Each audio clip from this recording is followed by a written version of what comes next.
You're an asshole, James.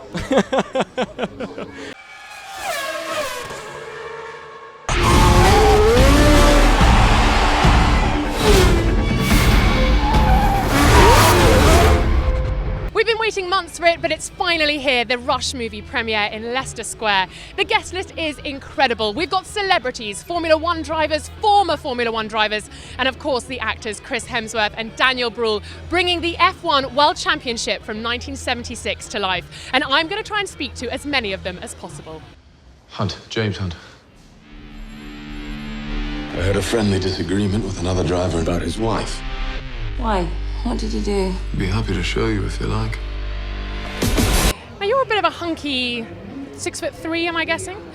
F1 drivers are usually a little bit smaller. Did you have trouble squeezing into that little chassis? I did, much the way James had a lot of trouble. You know, James is 6'2", I think, and a similar size to the weight I got down to for the film, and often used to complain about, you know, the car feeling too tight and you know, trying to adjust the seat constantly, and it was a squeeze. It wasn't the most comfortable place to sit in.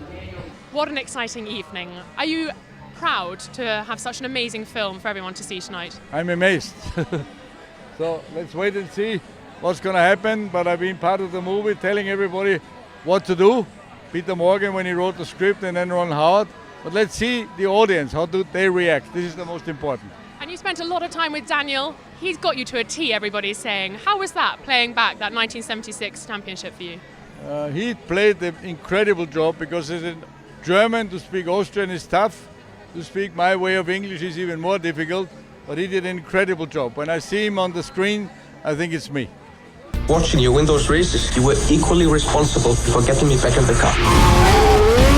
You've absolutely nailed the accent. Well, I hope so. I mean, Niki is very undiplomatic, as you will see in the movie, so it's a big relief for me that he's happy with it. And some people said it sounded like if I had dubbed him, which is a huge compliment. So, yeah.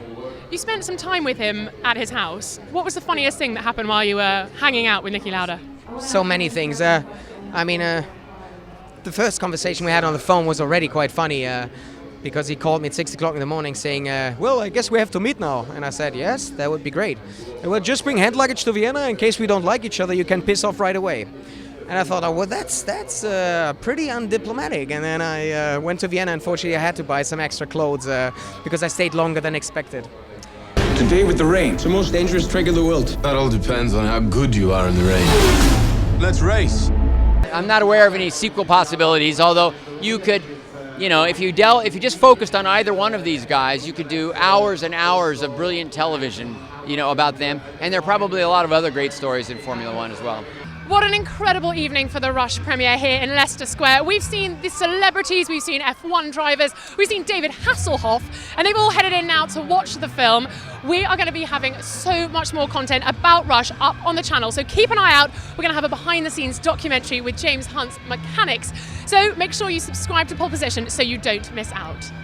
Let's race.